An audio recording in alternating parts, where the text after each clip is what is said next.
I have no neutral thoughts. A Course in Miracles Workbook Lesson number 16. The idea for today is a beginning step in dispelling the belief that your thoughts have no effect. Everything you see is the result of your thoughts. There is no exception to this fact.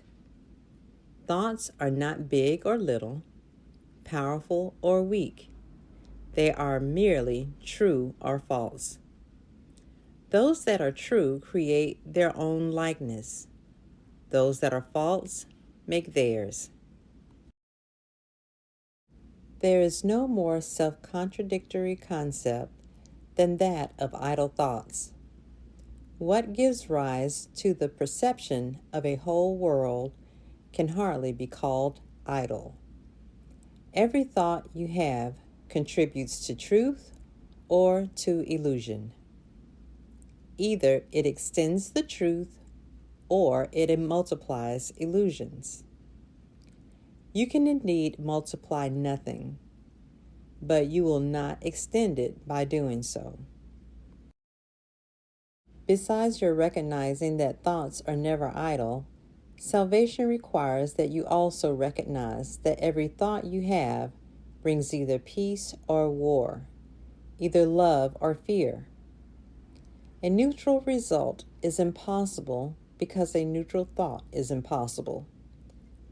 There is such a temptation to dismiss fear thoughts as unimportant, trivial, and not worth bothering about, that it is essential you recognize them all as equally destructive but equally unreal. We will practice this idea in many forms before you really understand it.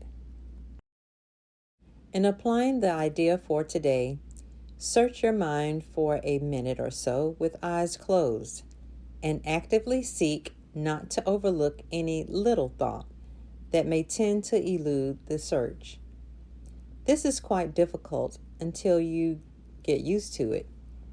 You will find that it is still hard for you not to make artificial distinctions. Every thought that occurs to you, regardless of the qualities that you assign to it, is a suitable subject for applying today's idea. In the practice periods, first repeat the idea to yourself, and then as each one crosses your mind, hold it in awareness while you tell yourself, this thought about blank is not a neutral thought. That thought about blank is not a neutral thought. As usual, use today's idea whenever you are aware of a particular thought that arouses uneasiness. The following form is suggested for this purpose. This thought about blank is not a neutral thought because I have no neutral thoughts. 4 or 5 practice periods are recommended if you find them relatively effortless. If strain is experienced, 3 will be enough. The length of the exercise period should also be reduced if there is discomfort.